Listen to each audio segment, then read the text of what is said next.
Meus irmãos, a paz do Senhor Jesus, passando aqui para deixar mais uma reflexão. E hoje eu quero fundamentar a minha fala no evangelho mais dinâmico da Bíblia, Evangelho de Jesus Cristo, segundo a descrição do evangelista Marcos. Marcos, capítulo é o de número 10. Uma passagem extremamente famigerada, conhecida, a partir do versículo de número 46. Marcos capítulo 10, verso 46. E eu inicio a minha fala perguntando-lhes: quais são as suas necessidades? Observe que eu as questionei no plural, porque não é uma, não é duas. Você e eu, nós somos indivíduos dotados de necessidades. Quais são as suas necessidades? O que lhe falta? Dinheiro? Dinheiro tem o péssimo hábito de acabar.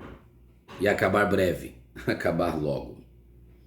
Quem pensa que não tem necessidade está desconectado da vida. Quem pensa que não tem necessidade, ele está descontextualizado. Porém, é possível ser feliz não tendo tudo. Até porque se você esperar ter tudo para ser feliz, você nunca o será. Então você não precisa ter tudo, mas você precisa ter aquele que é tudo em todos. É a lógica do Salmos 23, quando as faltas não me fazem falta, porque ele não me falta. Qual a sua necessidade? O que você está precisando? Por vezes, eu e você, nós somos engodados com a ideia equivocada e até de uma maneira sonora nós externamos isso. Quantas vezes na sua vida você já disse assim, eu só precisava disso, é só isso que eu quero. E de repente você percebe que não era apenas isso. Se você for um indivíduo que mudar de estágio social, pensando ter mais coisas, e talvez até o tenha, coisas, status, pessoas, relacionamentos, ciclo de amizade, você perceberá que isso te trará ainda maiores necessidades. A manutenção te exigirá ainda mais. Por exemplo, se você trocar seu carro ou adquirir um, caso não tenha, você perceberá que você adquiriu um bem que alguém chama de um mal necessário, mas você perceberá que você também adquiriu despesas, necessidades. Se você melhorar a sua casa, na reforma da mesma, na manutenção da mesma, tudo será maior. Se você melhorar a sua condição financeira, talvez os ciclos que lhe cercam, talvez a manutenção dessa renda, tudo te será mais necessário. Te exigirá ainda mais. E daí você concluirá que quanto mais coisas você tiver, mais necessitado você se torna. Quem não necessita de algo? Todos necessitamos. Minimamente necessitamos de Deus. Necessitamos do ar que respiramos? Necessitamos. Na pandemia, ouvimos um relato de uma moça que disse: meu pai teve dinheiro para comprar tudo o que queria na vida, mas não teve condições de comprar aquilo que o mais simples pode ter. Aquilo que é gratuito a todos, a saber, o ar. O homem que teve tudo morreu sem ter o ar para respirar. Então observe, todos nós temos necessidades. Qual a tua necessidade? Qual a minha necessidade? O rico precisa do pobre. O pobre precisa do rico. O pobre precisa do rico para sobreviver e o rico precisa do pobre, do seu trabalho, para manter suas aquisições, suas possessões. Se você tiver muitos bens, você vai precisar de alguém para administrar, você vai precisar de alguém de algum modo para manter, você vai precisar de um vendedor para que você possa comprar, porque de que vale você ter um bem, você ter uma condição financeira privilegiada e você não ter onde comprar, por exemplo. O médico também precisa de um médico. O doente, então, nem se fala. Então todos nós temos nossas necessidades, ok? Marcos capítulo 10, verso 46, a tão famigerada a cura do cego Bartimeu, fala de alguém que não tinha uma necessidade, tinha inúmeras necessidades. Porque ele é mendigo, não tem dinheiro. Porque ele é cego, não sabe para onde ir. Porque ele é mendigo, não tem para onde ir. Ele não tem dinheiro no bolso, ele não tem luz nos olhos e, na verdade, ele não tem nem mesmo status no seu coração. Nem mesmo o seu nome nós somos sabedores. Os melhores comentaristas dizem que Bartimeu, né, o prefixo de Timeu, isso é, Bar, significa filho de. Então, na verdade, Bartimeu não é um nome, é um título. Então, filho de Timeu. Porque ele não tem nome, ele não tem prestígio, ele não tem status. Porque ele não tem visão, ele é cego, ele não tem luz. Porque ele é pobre, ele não tem dinheiro. Então ele tem muitas necessidades. Vamos lá. E vieram para Jericó, Marcos 10, 46. E saindo ele de Jericó, permita-me aqui a compreensão, ou pedir a mesma, estão construindo aqui, por isso o ruído. Permita-me pedir aí a sua compreensão de que a gente vai deixar de lado alguns detalhamentos. Era um cego, eram dois cegos, tem uma compreensão teológica textual que você compreenderá. É na entrada, é na saída. Daí o Zaqueu, não é o assunto aqui. Tanto o Zaqueu quanto o cego Bartimeu, eles são caracterizados, rotulados, estigmatizados. Por exemplo, o Zaqueu é conhecido por ser um publicano. Esse moço que não tem nome, é chamado pelo nome de seu pai, é conhecido pela sua cegueira. O Zaqueu quer ver a Jesus, mas não pode por causa da sua baixa estatura. Esse homem não pode, porque é cego, nem ver a Jesus, nem ver mais coisa alguma. Esse aqui está à beira do caminho, em um lugar estratégico para receber uma moeda.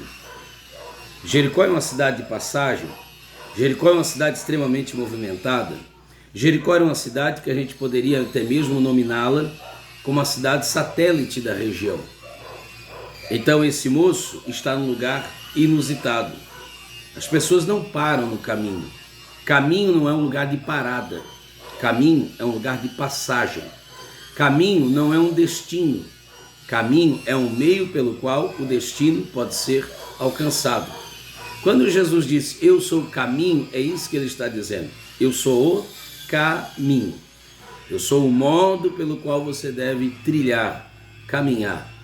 Já o Zaqueu está pendurado numa árvore, um lugar que parece brincadeira de criança, né? Então não condiz com a sua condição financeira. Zaqueu é rico, é um homem de posses. Esse é o mendigo. Zaqueu tem um nome. Nome esse, se não me falha a memória, significa feliz. Mas é um nome que não é coerente, porque ele tem dinheiro, mas não tem prestígio.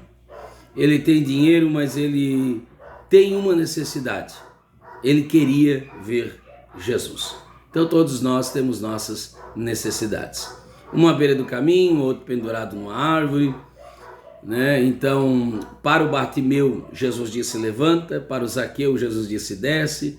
Então ele tem essa capacidade imensa de nivelar. Esse é Jesus. Mas vamos ao texto.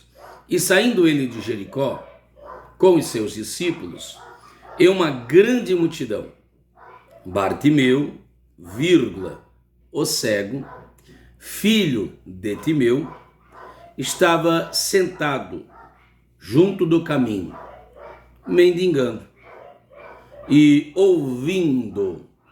Ainda bem que a fé vem pelo ouvir, né? E ouvindo. Assim como Zaqueu, ouvindo. A fé não vem pelo que vejo, a fé vem pelo que ouço. Zaqueu, o homem que ao ouvir falar de Jesus, quis ver Jesus, mas só pôde vê-lo quando o ouviu. Bartimeu, o homem que enxerga com os ouvidos. O cego que vê muitas coisas que outras pessoas não puderam ver. O cego que me fez enxergar algumas coisas em Jesus. Esse é Bartimeu. Ouvindo. Ele é cego, ele é mendigo, mas ele não é surdo e nem mudo. E ouvindo. você tem algumas deficiências, você tem algumas necessidades, mas algumas deficiências e algumas necessidades não pode impossibilitar-te de você encontrar-se com Jesus.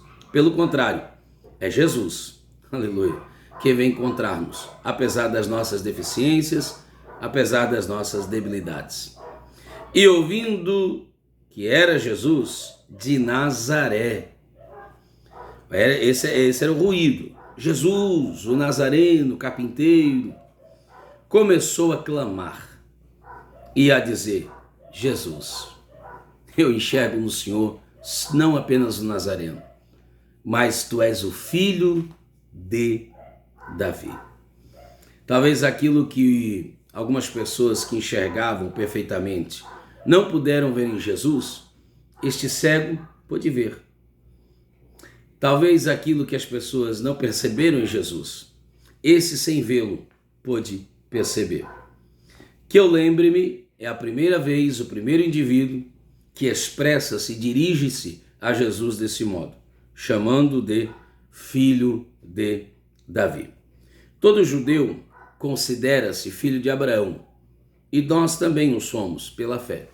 Agora, filho de Davi é uma nomenclatura endereçada, destinada una e exclusivamente àquele que seria herdeiro do trono, isso é, o Mexirra, aquele que seria o rei maior do que o próprio rei Davi, o grande rei. Então o que ele está dizendo é o seguinte: o senhor não é apenas um nazareno, o senhor não é apenas um filho de Abraão, como todos nós o somos pela fé, mas o senhor é o rei, é o Mexirra. Eu consigo ver no Senhor o que aqueles que veem não veem. Olha que coisa interessante. Parece Paulo. Paulo começou a enxergar quando ficou cego, porque Paulo teve um momento de cegueira, momentaneamente. Ele não via. E quando não enxergou com os olhos, começou a ver com o coração. Jesus, filho de Davi, e daí ele pede a sua maior necessidade: tem misericórdia de mim. Algumas pessoas podem nos dar dinheiro, ele está dizendo isso. Algumas pessoas podem condoer-se de mim. E eu vivo disso, porque ele é mendigo, então ele vive do condoer-se das pessoas simpatizar-se com a sua dor. Só que qual daquelas pessoas poderiam lhe conceder misericórdia? Aquelas pessoas poderiam lhe dar esmolas, dinheiro. Só como eu disse no início, dinheiro acaba. As contas não. Você tem dinheiro hoje, vai faltar amanhã. Você precisará dele outra vez. Agora, o que ele está pedindo vai além. Ele pede misericórdia. E muitos o repreendiam para que se calasse, mas ele clamava cada vez mais: Filho de Davi, tem misericórdia de mim. Por que as pessoas irritavam-se com o clamor deste? Jesus não atenta para o que as pessoas dizem, mandando ele se calar. Cale a boca. Jesus atenta para aquele que as pessoas querem silenciar, o cego. E Jesus parando, o clamor de um cego para Jesus, que é um obreiro muito proativo, disse que o chamassem, e chamaram o cego, dizendo-lhe: só aqui você tem pelo menos 3 sermões. Primeiro, tem bom ânimo. Dizer a um cego ter bom ânimo. Segundo, levanta-te. É possível levantar-se. É possível ser animado, apesar das nossas deficiências e necessidades. Por quê? Porque ele te chama. O chamado dele me põe de pé. O chamado dele me anima. É o chamado dele que me motiva. Isso é um outro assunto. E ele lançando de si a sua capa. Isso aqui é maravilhoso. Há tempo hábil para tanto. E ele lançando de si a sua capa, que lhe dava o direito de mendigar. É como que dissesse: não precisarei mais dela. É um ato de fé. Levantou-se e foi ter com Jesus. E Jesus falando disse-lhe: que queres que eu te faça? E o cego lhe disse: mestre, que eu tenha vista. E Jesus lhe disse: vai, não a tua obra, mas a tua fé te salvou. E logo viu. Será que Jesus foi a primeira coisa que este cego viu. Meus olhos foram abertos para vê-lo. Isso é maravilhoso. E seguiu a Jesus pelo caminho. Não se sabe exatamente o que deu-se dias posteriores, mas ele seguiu a Jesus pelo caminho. Não preciso mais mendigar. Eu já alimentei-me com o pão da vida, com a água da vida. Concluo a minha fala com a pergunta inicial. Qual a sua necessidade? Do que você mais precisa? Quando Jesus perguntou-lhe, o que você quer que eu faça? Ele pensou, dinheiro outras pessoas podem dar-me, mas vista, quem pode me fazer enxergar? Jesus é capaz de abrir os nossos olhos, a fim de vermos coisas que nós não teríamos capacidade de ver, até que Ele se revele. Termino dizendo-lhe, a sua maior necessidade é Jesus. Sim. A sua maior necessidade chama-se misericórdia. O que você mais precisa, o que eu mais preciso é de misericórdia. Miséria esse mendigo já tinha, mas cordial, cujo liga ao coração, né? Cordial, cordialidade, cardíaco, radical é o mesmo. Isso é miséria no coração, compaixão no coração. Quem pode exercer? Quem pode dar-nos? Sabe qual a tua maior necessidade? Sabe qual é a minha maior necessidade? Misericórdia. E para a nossa alegria, Lamentações 5, 22, 23. As misericórdias do Senhor não têm fim. Renovam-se a cada manhã. Então o seu dinheiro, ou o dinheiro que você acha precisar, vai acabar logo logo, mas a misericórdia dele não tem fim. O prestígio passa, a saúde passa, até a vida passa, tudo passa. Porém, a misericórdia do Senhor é duradoura. A misericórdia do Senhor é aquilo que garante-nos o aqui, o agora e o melhor no porvir. Que Deus conceda e nos dê sua paz e sua misericórdia. Eu acho que cabe até um momento de oração, pedindo a Deus Pai que a sua misericórdia se revele sobre nós. Precisamos de misericórdia de todos. E se precisamos da misericórdia de todos, por que não da misericórdia daquele que é misericordioso por essência, a essência da misericórdia? Que Deus nos ajude, que Deus nos abençoe, que abra os nossos olhos para que percebamos que a gente precisa de muita coisa, mas que a gente faça uma lista de prioridade e que a prioridade maior seja levada em vigor, que a necessidade maior seja levada a sério e que alcance primazia, que a necessidade maior, que a misericórdia do Senhor possa ser buscada em primeiro lugar, prioritariamente, e ela será alcançada.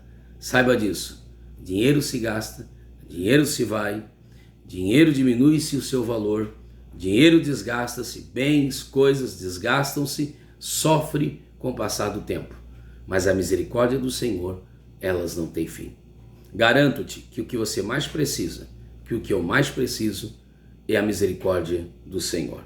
E no banco da misericórdia, esse recurso em Deus, ele é ilimitado, ele é infindável. Que Deus, o Senhor, tenha misericórdia de nossas vidas. Essa é a minha palavra e a minha reflexão no nome de Jesus. Amém.